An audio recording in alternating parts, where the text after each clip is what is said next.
Hey everyone, you are at the Between Sundays podcast, and we're so glad you're here. So thanks for joining us, and I'm your host, Dale Satrum, and I'm here with two amazing people, if you haven't met them yet. Katie Jones. What's up, guys? Jeremy Lara. Let's go! We see you guys. Yes, we do. He's got a In fact, signature we look wish to we had a it. live I audience. love So we wish we that. had a live audience in here in the studio, but it's just too small for that. So, man, we're glad you're here, where we just try to figure out how to follow Jesus between the Sundays in that Yes, great, sir. big, messy world out there that sometimes is, hey, it's hard. You know, hey, some days are easier than others. So listen, if you're having a hard day today, that's all right. That's normal. That's okay. And that's kind of where Jesus shows up. He shows up in the mess. He doesn't run away. He shows up with us in the mess. And so we talk about all that stuff here. So Yeah, absolutely. how are we today, guys? Jeremy's doing great. I'm doing amazing. Jeremy's Got- doing great. Got plenty of sleep. He's got, We've been running a mile every day. Look at so you that go. We've been doing Get it, that. I love We've it. been doing Get that. it. So that's been awesome. good. So Are you guys training for anything, or are you just running a mile a day? just running a Just mile. training for life. Training. Just training for Fun, life. baby. Yeah, exactly. Yeah. I love it. That's awesome. That's Hey, good. maybe you guys will sign up for a marathon with me someday. Oh, maybe. Yeah, that's Yeah. where it We starts. felt convicted from Yeah. his message on Sunday. So we're like, dang.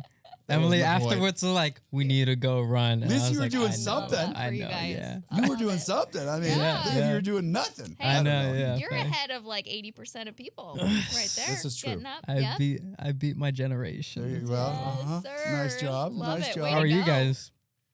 Well, Katie and I are suffering from a lack of sleep. Let's be Yeah. honest, okay? Because, well, listen, you're a mom of 3 kids. You have an excuse. I don't know what mine is, but you got a reason. Yeah. Sometimes you just have those nights. Someone comes in at midnight, or I don't get dreams very often, but I did tell these guys I had a very vivid dream that Jared joined the military and left us. Yes. And we weren't going to get paid either. That's- So it was like a really weird situation. It wasn't like, okay, we'll take care of Husband gone, no Yeah. money. you. Yep. Yeah, I that's was just trying like, to figure it out. I was already in my dream, like figuring out who could be my roommates. It was stressful. well, Oh yeah. my God. okay, Up, I mean, crying. It's I mean, crazy. not that you know, men don't need security, but security is kind of a big deal to gals. Okay, it just kind of Sure. is. Okay, Yeah. so Yep. you had a dream that stole your security, right? Nobody look up that dream in the meaning and let me know. I just don't want to know. That's Prophetic. okay. Prophetic. Yeah, But you I don't didn't have- have a nightmare. You I just don't have had nightmares. an amped brain. I can't remember the last time I had a nightmare. Maybe when I was 5. No, I mean, 5 years ago, for Is that sure. an Yeah. insult? yeah, 5 years just a ago. couple. Be careful. only creative people have nightmares. Oh, Oh. really? Ouch! Because Okay. our brain is just, working, pulling different colors Uh-huh. and things, and Yeah, we don't know whatever. what goes on. You know what? The smack talk started before the recording. And apparently, it's going to go through the recording. So enjoy, okay? Yeah, yeah. Oh my I'm just gosh! messing with you. But yeah, so anyways, what we're trying to say is we can't be held accountable for, Oh, for you're if right. we get a little the off filters topic. are gone. Yep. Yes. Okay. Jeremy is gonna try to referee and keep Oh, it yeah, for sure, positive in yeah. here, but we don't know. We don't know We'll how see, it's gonna go. yeah, so we'll see. See, oh yeah. So we probably ought to just jump into what we're doing today. yes, think so. yep. Hey, before we do that though, Yeah. you guys, thank you so much to all our listeners who hang out with us, send us Yeah. your questions, your messages. We love hearing from you guys. Yeah. Keep it up. Keep sharing the show. That is the only way we can grow. So we put lots of time and effort and heart into producing and just giving you guys a great listening and viewing experience if you're on YouTube. I don't get done for nothing, you guys. Yeah. I'd be in sweatpants if it was just audio. No, but please keep sharing the show. Help us with the BS movement. Yeah. And we love having these conversations with you. So without further ado, I just gotta throw that plug in. We Do got it. goals. You guys are along for the ride with Yeah. these goals too. We're on our way to 1,000. We That's gotta right. get to 1,000 Let's listeners. go. Dude, Yep. come on. Come on, Share help with us your get friends. there. We're almost there. Yep. Yeah. Sort of. Yeah. Yeah. Get All right. me there. Yeah, Yeah. absolutely. All right. So today we are doing what? Well, we're going to talk about something that's I feel like we've dabbled before, but we're going to get into it a little bit more in depth. It is deconstructing. You might have heard that term, you might have not. And it's also going to kind of lead us into that new age spirituality discussion as well. So this is about like where a lot of people talk about deconstructing their faith. Yes. Yes. All right. So some of you, let me just put a little caveat in here because some of you are like, what? Because this is our current events edition. Mm-hmm. And I'm sure some of you were convinced that we were going to be talking about Iran, Mhm. right? Yes. And all the conflict. And so I'm just going to tell you, we're not doing that today. And that might be a shocker to you. But let me just, we'll probably revisit it. Who knows when? In the future, more than likely. Yeah. Yeah. Here's my take on it, just briefly. Why? Y'all need a break from it. And sometimes we're so saturated with the latest current event, the latest global crisis. And I'm not saying it's not important, and I'm not saying that we don't care about the people that are affected. That's not what I mean.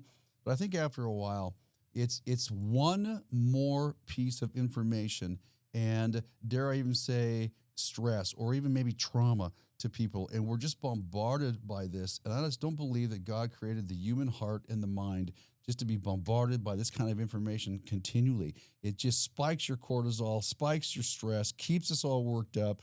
And the more I'm looking at what's playing out on social media, it's just one more place where people are divisive and mean and hateful to each other.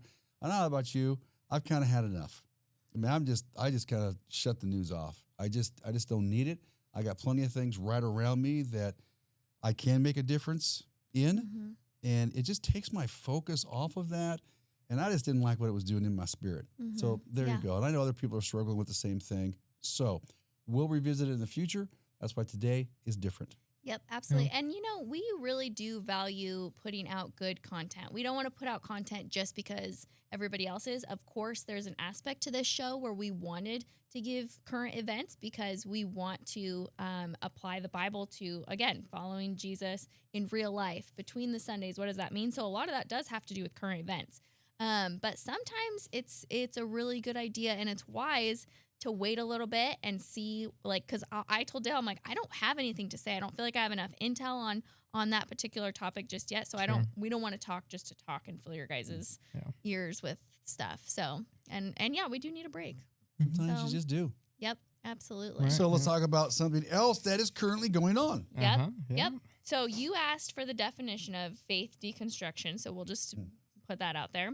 The intentional process of questioning, dismantling, and reevaluating long-held religious beliefs, doctrines, and cultural practices to determine their authenticity, often in response to trauma, doubt, or intellectual misalignment.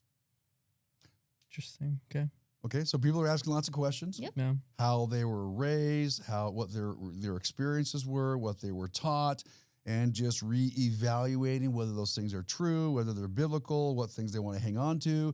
Now, we see that going on a lot today in our culture. Yep, absolutely. And so if you hear that phrase, that's what it refers to. Yeah. Yes. And we did bring in some statistics that we thought would be helpful. So we could get into those really quick before we get into the talk. Let's do it. I love the data. Yeah. Bring in let's the do it. data. Let's talk about it. Jeremy. So Christianity is declining in the U.S. According to Pew Research Center, this is from 2022, Christians dropped from 90% in the 1990s to about 63% today. The religiously unaffiliated nuns are now 29%. That's NONES, not NUNS. Nuns. Oh, yeah. Thanks for clarifying that, Just in Katie. case someone was like, what? I didn't think about that. Deconstruction is common among young adults. Barna Group reports 42% of millennials say that they've deconstructed the faith they grew up with. Many cite hypocrisy, politics, sexuality, and suffering as catalysts. Interesting. So then our next part is new age beliefs are rising. Pew, this is data from 2018 to 2023. 62% of Americans hold at least one new age belief: karma, energy, physics, or astrology. Astrology engagement is highest among Gen Z women. Interesting. Gen Zers. I have something to say about that really quick. Yeah. Well, say it. I was wondering, because I was thinking about that one. I was like, what is it? And because I'm like, I went through a phase where I was fascinated with, I never was super into, the Scorpio or whatever all that is. Is that astrology? What's your sign? Yeah. Is that what that is? Astronomy. Astronomy. Stars, which is a good thing. I mean, But they combine those now too. They do, Yeah. but astrology is kind of interpreting how that applies to you and your signs and your. Okay, because I'm like, I love the Enneagram, which is a completely different. It's not based on Right. But I'm like, I think women love to feel understood. Oh my gosh, that is what I am. That is like, I think there's something about women where we're like, oh, that is like something understands me. You know, I wonder if that has anything to do with it. So just a quick What are you little. laughing funny. at? Nah, that's just so funny to me. So. I know it's it when Christian's talking about, oh, I took an Enneagram. I was like, isn't that just the Christian astrology pretty much? I mean, Really? You think that? yeah, Oh, I think wow, I Yeah, love make Jeremy Enneagram. take that. Enneagram's good stuff. I Yeah. really But- think that it's pretty much it's telling you what you are. Well, that one is based off of a test you take, like your Fair, personality. okay, and you have fair, to think yeah. like you would have as a child versus it's written in the stars. Yeah, about my it doesn't do birthday. that. Yeah, it's not Yeah. astrology. But I guess Enneagram. both things you can, say like, oh, Yeah. I did something and it's because I'm a 9. Yeah, Or I did this because you- I'm a Scorpio. We could use it as a crutch for sure. Yeah, but You're not wrong on that. Okay. Continue. anyway, that's a different topic. But spiritual, but not religious, is growing. Roughly 1 in 4 Americans identify this way. Many reject institutional church, but still want transcendent. Gosh, Descendants, yeah, man, that's a good word. I speak too much Spanish. Ritual Okay. and meaning. And our last little thing is mental health and spirituality overlap. Younger generations are more likely to mix manifestation, crystals, tarot, Enneagram, and There it therapy is. language and spiritual identity. This isn't atheism. It's often spiritual remixing. Spiritual remixing. I'm taking traditional beliefs and mixing them with New Age. I'm assuming that's what it means. Mhm. Spiritual remixing, huh? Which has probably been done for years and years and years and years. Even before the yeah, generation. even before the so- podcast. I don't know if you were here yet. I was looking over the notes and everything, and it just kind of cracks me up. We keep using the New Age. There's nothing Mhm. really new about it. No. I mean, so Yeah. been around for a long time. It is interesting to me that people obviously have a felt desire for like to be spiritual. Like there's something, people aren't just completely not spiritual. They're looking for something that gives them some of that spiritual connection, whether it be to God or Right. astrology or energy. I agree. I in all the conversations I've had with people, I run across very, very few atheists. Just true Yeah. atheists. Mhm. Most people believe that they're spiritual, and I think that's part of God put that in our DNA. Mhm. I mean, I think you really have to work hard to be a true atheist and deny that there's nothing spiritual about your person at all. Mm. And I also believe that Scripture talks about it says that He put eternity in the hearts of man. So what that is again, it's like there's more than just this life. There's a spirit realm. You know that there is a dimension beyond where we currently exist. Most people believe that. Yeah, Now, how they chase it is, lots of Right. options out there, but absolutely. I think And it's there. we're going to kind of break up the two. So we'll talk Yeah. about New Age in a second, specifically for deconstruction. So one of the questions that we noted to talk about is deconstruction always rebellion, or can it sometimes be refinement? What are your guys' thoughts on that? I guess another question for that is like, to what extent? Maybe with the question. In the way that deconstruction has been mentioned nowadays, it seems like it's more damaging than it is. And so, like I was talking about, where's the talk? Hypocrisy, politics, sexuality, and suffering. That people are using more of what they feel personally in that, and then they try to find something they can either find in the Bible out of context, or that they can twist to align with what they believe in. Mm-hmm. And so, I'm not could sure if see it's that. really. It also, it's that fine balance too. Did somebody mishandle truth and love? You know what I mean? Like, Mhm. because you have to have both. And we do, you're totally right, Jeremy. Like, we have a generation that's very entitled and very led by their feelings. I won't deny that. But as the church in the past, maybe, like we've talked about, cherry picked that sin and made people feel really shame instead of first like loving them as Jesus did Mhm. and then correcting behavior in a loving way. Like I'm sure there's like just a total mixed bag when it comes to, there's not one cookie cutter deconstruction issue, I think the negative pieces that you brought up, Jeremy, I think they get the most airtime, to be honest with you, on social media platforms because, as you yeah. said, Katie, the negative attracts more attention. So when someone's bashing their faith or leaving their faith or walked away from Christianity or, I mean, whatever it is. I mean, it seems like that gets the likes and the posts and the it's just a much more popular piece. I think it's good to ask questions about your faith. Absolutely. I mean, I think that you go back to the basic definition of deconstructing our faith. The definition in its purity is a good thing. To simply ask questions, the way that I was brought up, there were some really good things in that culture, but there were some other things that I've rejected. And so over the course of the years, have I deconstructed my faith? If we're going to just stick with that definition, well, the answer is probably yes, because of certain experiences, certain inconsistencies that I saw, I'm going to say in my first 12 years of ministry in the church that I was a part of, recognizing that I'm seeing lifestyle, I'm seeing decisions being made, I'm watching the way people are treated, and I'm looking at scripture, and I'm like, hey, there's a huge disconnect here. Yeah. And again, are we following traditions? Are we following Jesus? I think it's a good thing to ask questions. I wish churches themselves, I wish church leaders would ask questions. The people are asking questions. Do church leaders themselves ever ask questions? Why do we do it this way? Why is that a bad question? Why are we doing this? Why why do we treat people this way? You look at the guilt and shame cultures that a lot of churches have, and we've talked a lot about that and the damage that does to people. And now you have people deconstructing their entire faith instead of that piece. Sometimes it's not your faith that's wrong. Sometimes there's just pieces of it that need to be, okay, let's rethink this. Let's rethink this. It's a proverbial baby in the bathwater thing, right? You don't throw it all out. Right. You just change the pieces that are off course. Yeah. Yeah. No, I was literally thinking what you were just saying, because it's also like when I think back to certain things that I have looked into myself, it's like, oh, that was a people thing, not a God thing. Right. And I think lots of times you don't get that without really reading your Bible yourself and studying it yourself. And I think, if you're only judging a faith off of, unfortunately, Christians, which, we are human and we fall short all the time.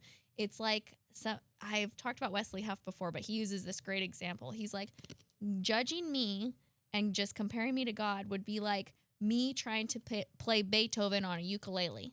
He's like, that's literally like the comparison, because I will never be as good as God. You have to like follow God yourself. You have to look into it yourself.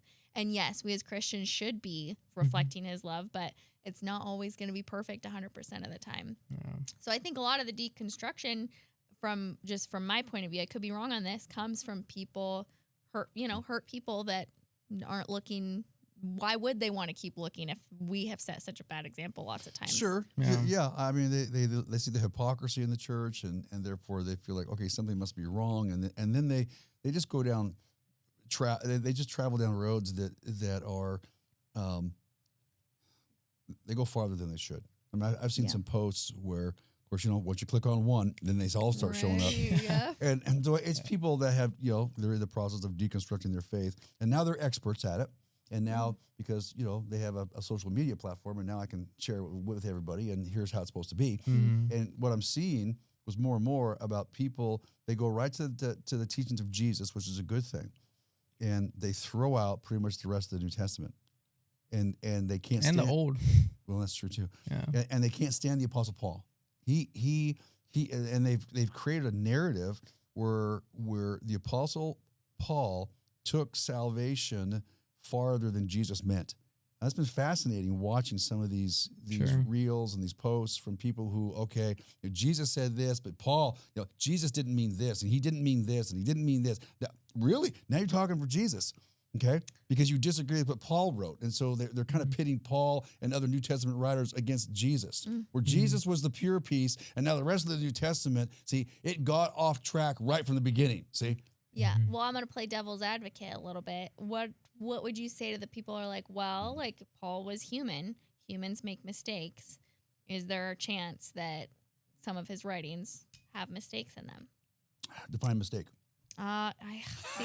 It's not my words. I know. It's from the Mormons I've been talking to. No, yeah, I know. Of course, they believe in progressive revelation. Right. Yeah. You know, and because you believe in progressive revelation, that means there's always more coming, and they have a prophet, and they still speak for God, and Sure. and Rabbit trail, but some of these, and there's problems with that theory. Yes, but the deconstruction, they say the same thing too. Like, not that they're all Mormons, but they will say like, well, we believe that it's inspired. I think that's the word they use. It's inspired. So they use the same word that we use, but the Bible uses. What is it that they say? Not reverent, not. They basically inspired, not authoritative. Yes. It's inspired, not. It's inspired, not divine. I think that's what I've heard pretty often from. What do you say to that? Because I'm like, man, you can't ignore that it's been in the hands of a lot of humans in translation. So it's not a terrible argument, but also like I fully believe God is, all powerful. I imagine his hand is in the whole thing. It's just, but I can't ignore that. That's an argument. That's a great argument, but it doesn't hold any water. It doesn't hold any water of church history. The church did not believe in progressive revelation. The early church did not believe in progressive revelation. Okay, if you believe that, you're just wrong. Okay, because church history is on that side. After the first century, after the apostles died, after the original writers died, they did not believe that it was progressive. It kept coming. Yeah. They did not believe that. And they did not believe that for 1,800 years. So once again, let's throw out history. Let's throw out some of that. We do have facts that you can go back and look at. Now, all of a sudden, 1,800 years later, we're going to say, oh, wait, it's progressive. And now, new revelation. Well, what's the difference between that and in Islam, where Muhammad had progressive revelation? An angel showed up to him. This is the next. See, I mean, it was up till Jesus, and now he's the newest prophet. And so what he says has more authority than what Jesus says. Oh, it just keeps going.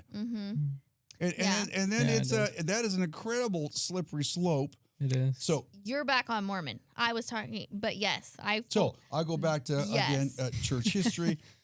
But no, I'm you're going full I know circle. you really could though. It's a great point.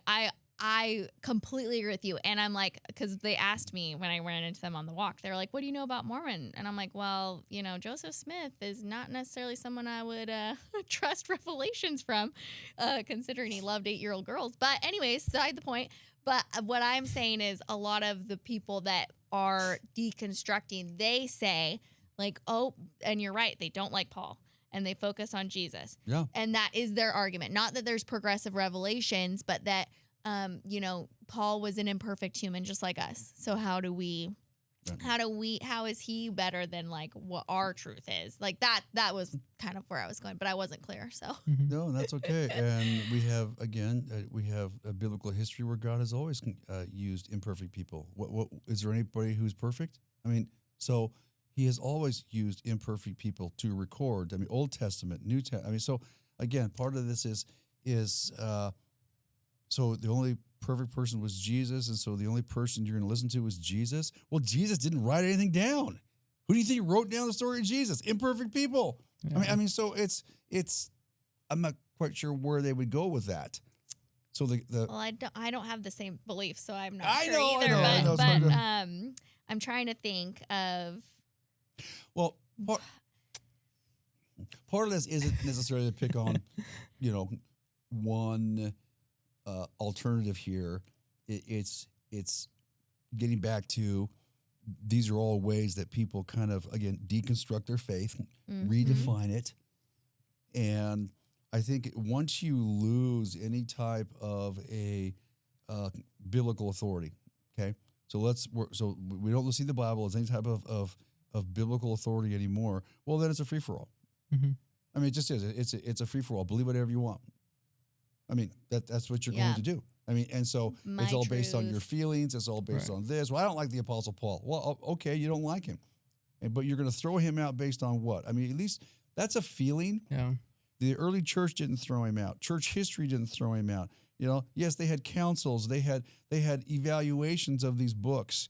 All right. Some people say, well, that all happened when, after Constantine and church history. No, those original books in the New Testament that we have today were already in circulation by 125 AD. The last one was written by 90.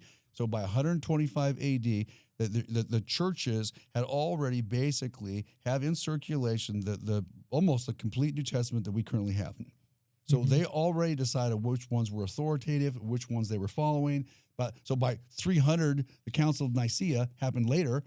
They pretty much just agree with what was already going on for a couple hundred years. Right. That's just history.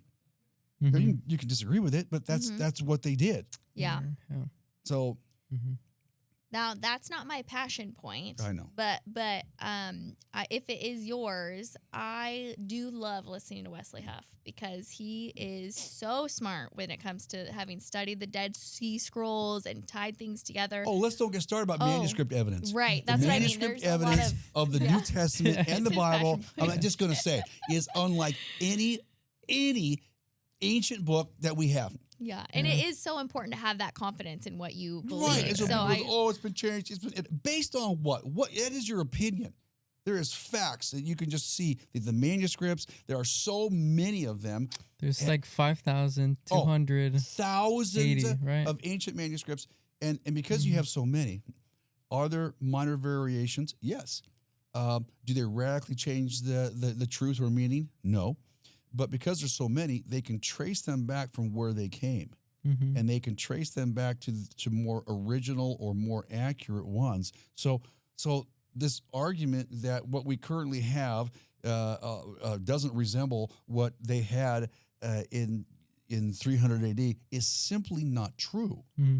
It's just simply not true based on facts. So there you go. Yeah. It doesn't help to deconstruct our faith any, but anyway, just to clear up, why do you Maybe trust we'll have this to book? do another episode. Why do you trust on this document? That's why I trust this document. Yeah. It's the most reliable document on the planet. Maybe we'll do a deep dive series on this because it is a great topic. It's a great topic. Let us know if you guys if that's your passion point too because it is important. And there's like you said, there's so much evidence to give you confidence in it. But okay, back to deconstruction. Has the church confused cultural Christianity with biblical Christianity?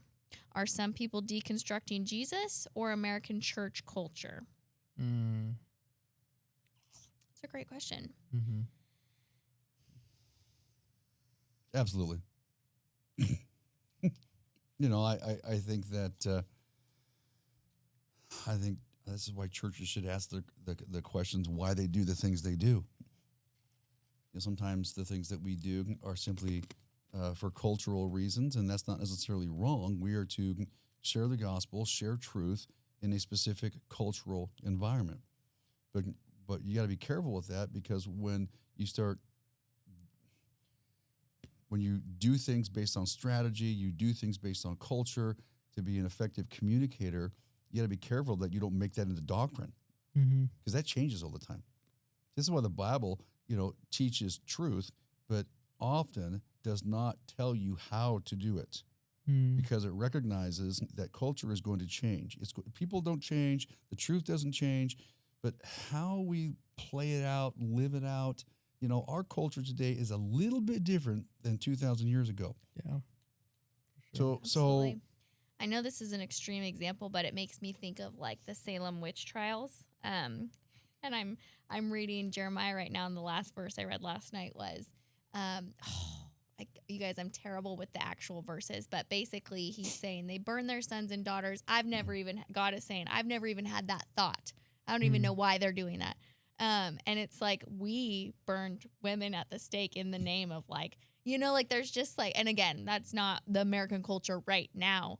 But it's crazy what people can think that they're getting away with in the name of just out of context verses. And church history is filled with all kinds of atrocities. That's just one example. Yeah. We'll admit that. Absolutely. Yes. And PD, one of these days I'll bring in the stats and I'm just making it now because sometimes it feels like we just rag on Christians all the time. We are the most generous. there were stats that showed that there's a lot of good things Christians are doing too. So I know like we kind of get into Absolutely. the messy here, but like you guys are doing great things in Jesus' name too. So side note, obviously with a little asterisk, but I'm like, we'll talk about that good stuff one of these times too. But specifically for the deconstructing, I know it's kind of important because people are focusing on the negative when they're deconstructing their faith. So anyways, People just go down all kinds of paths that unfortunately, again, they're based on feelings or they're based on misinformation. You know, we're going to get back to the true church. And so even Christians themselves, you know, I can explain this here briefly. It's just like the whole house church movement. I mean, some people are like, what's that?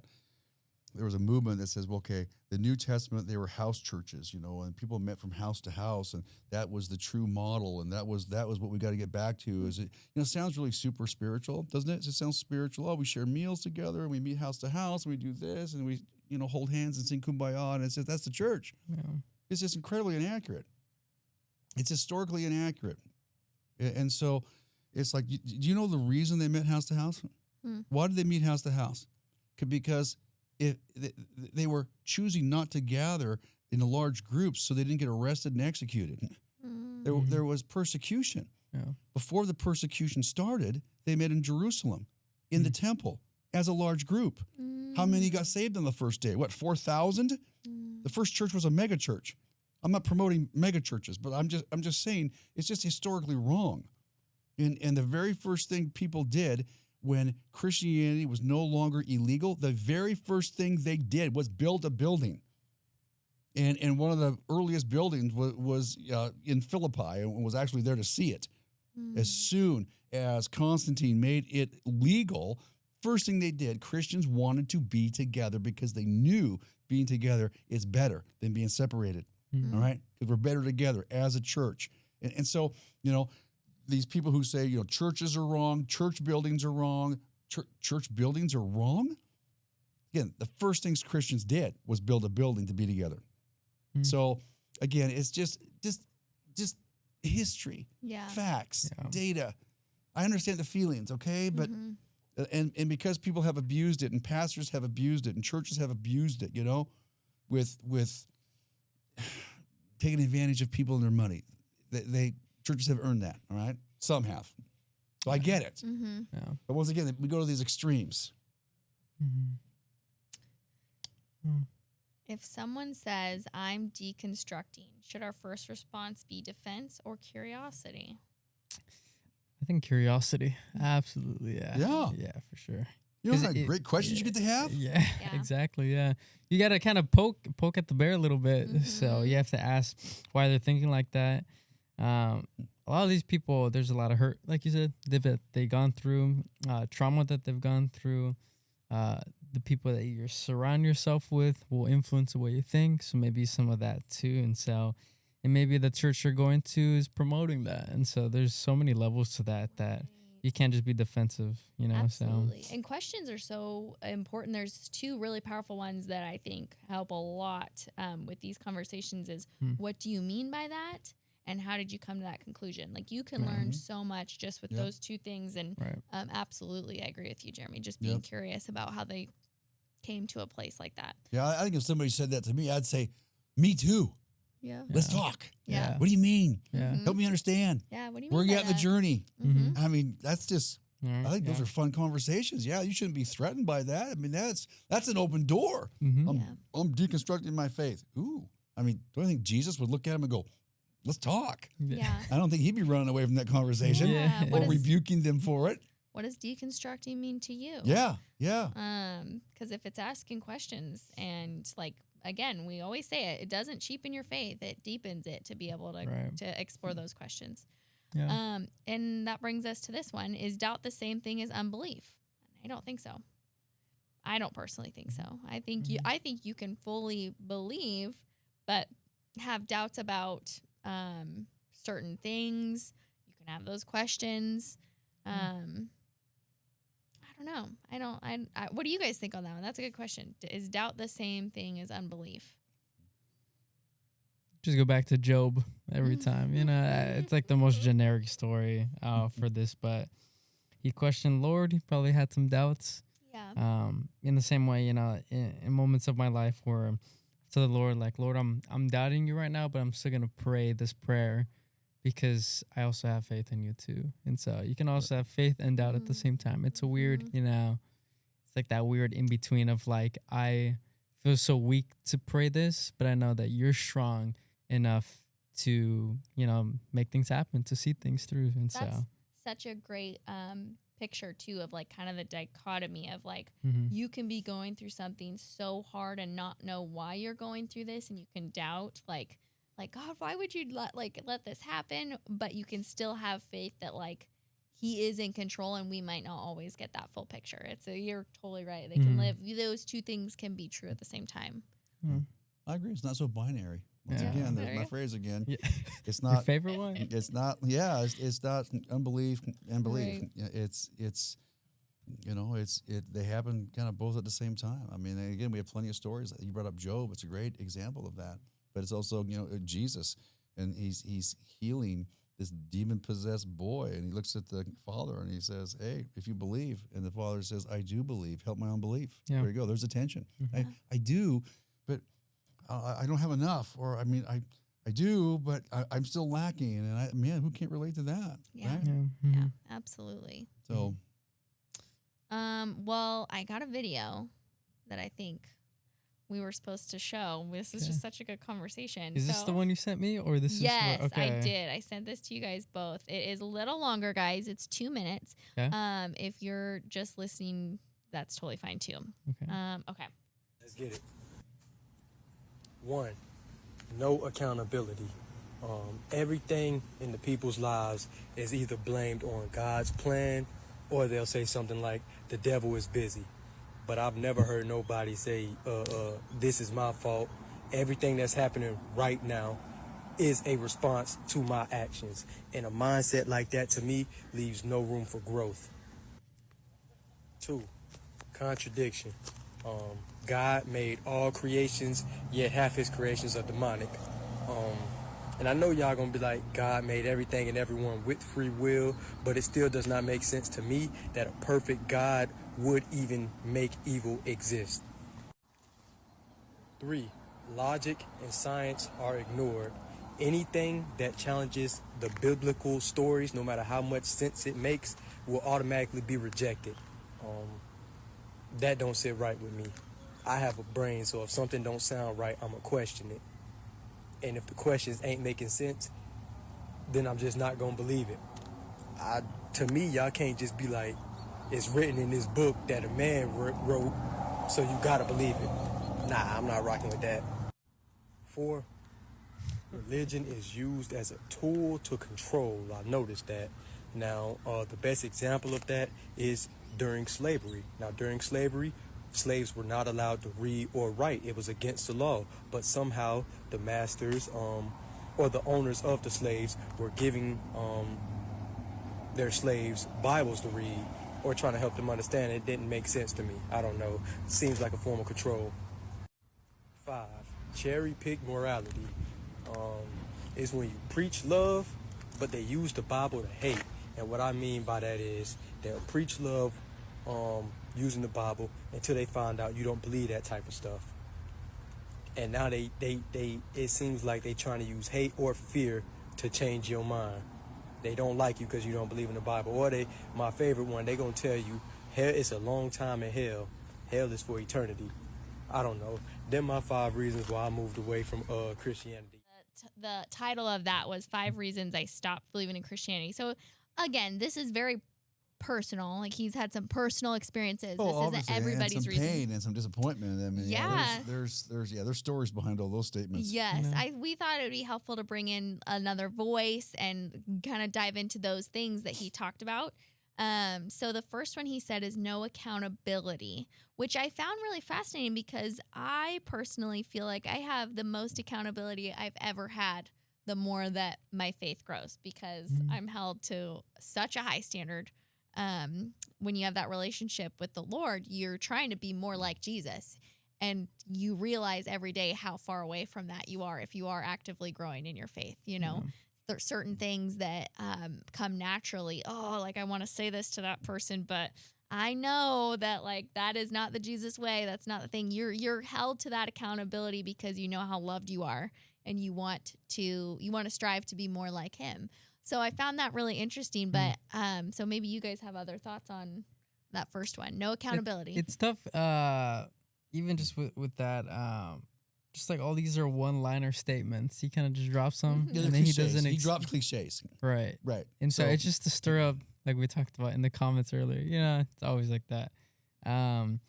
But it sounds like the church that he was part of, they weren't accountable.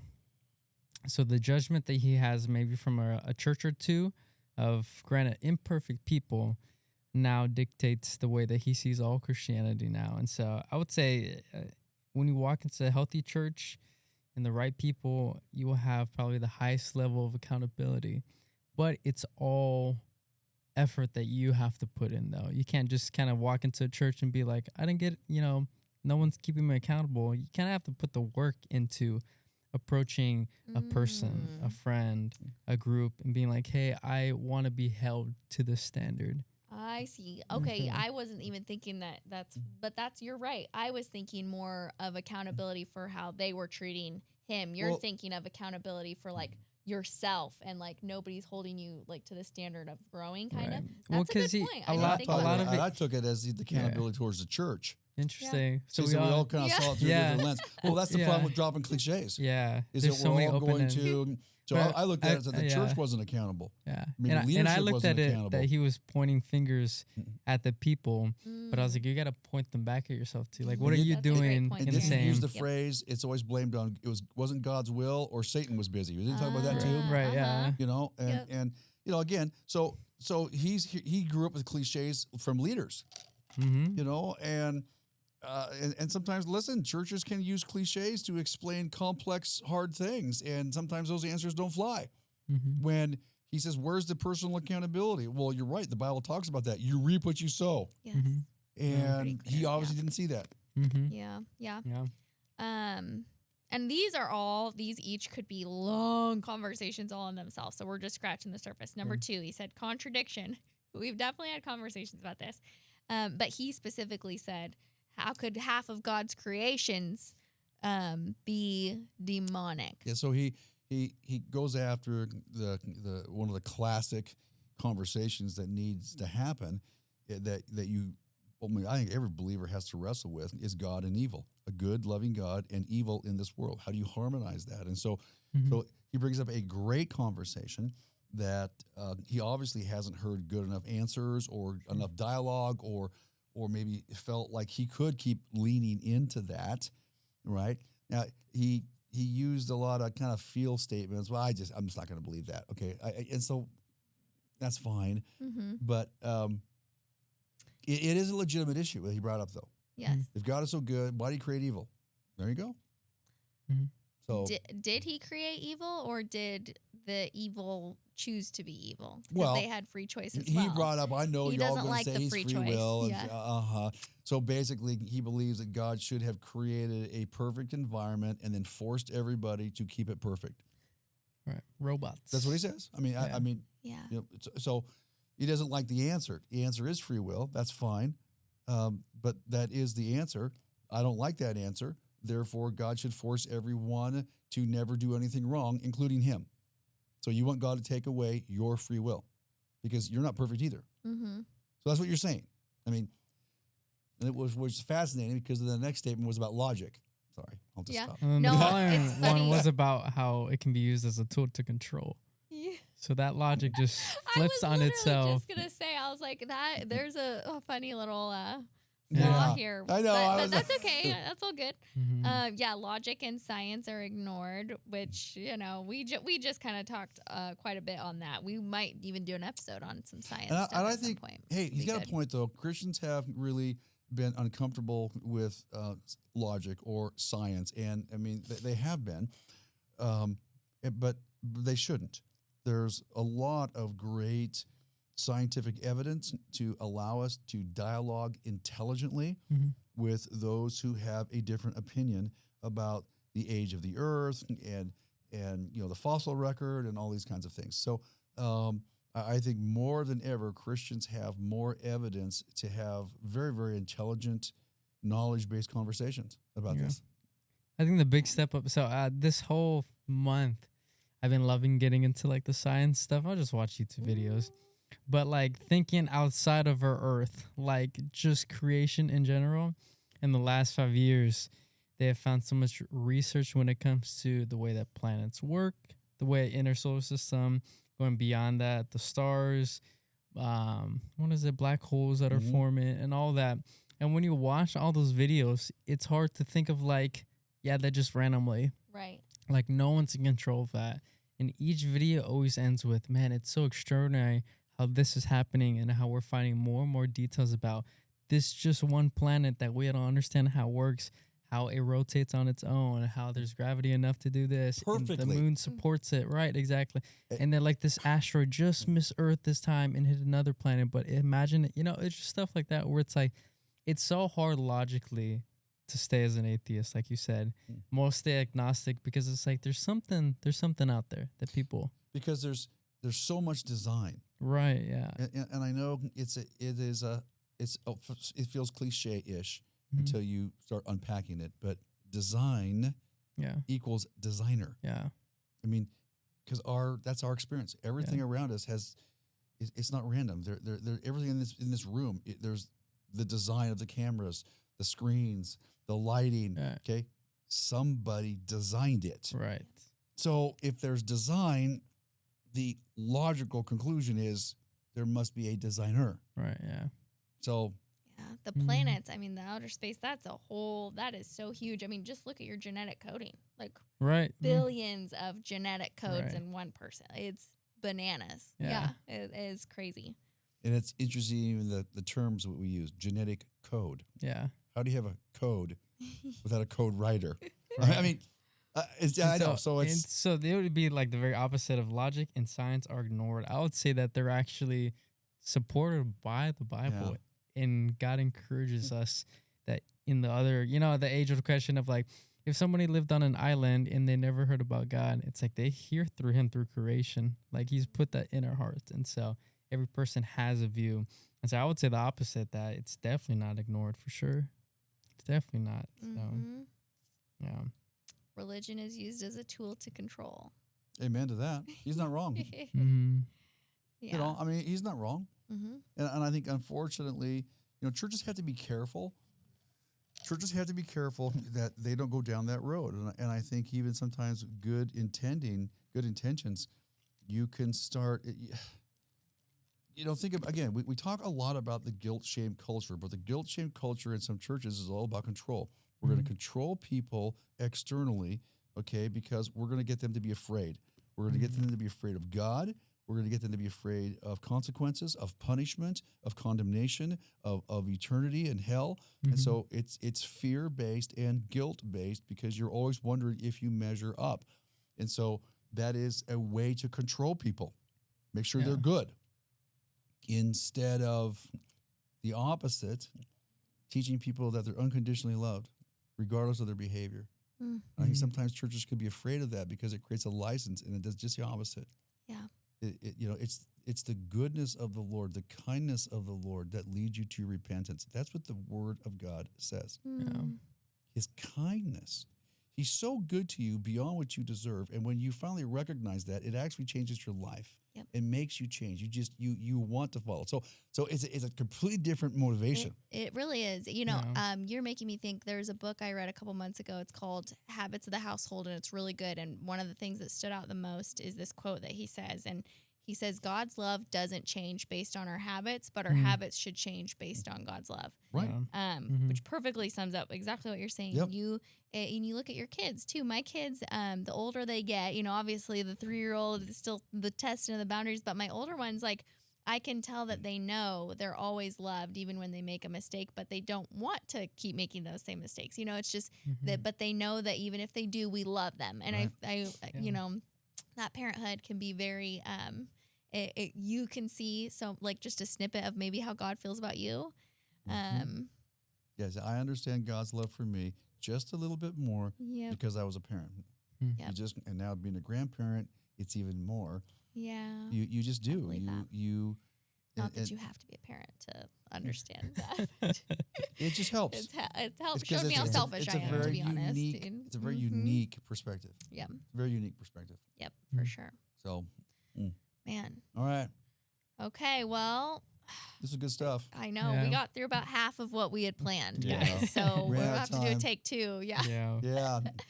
All right. You guys have anything else on Yeah, nothing else? deconstruction? If No? this sparked a thought, or you guys Yeah. were like, "Hey, you scratched the surface. You didn't even talk about this, That's true. send it to us Yeah. because you guys are in the room with us. Yeah, We yeah, would for sure. love to keep hearing from you guys. That's our favorite part. So send those to bspodcast at Yeah. foothillsonline.com.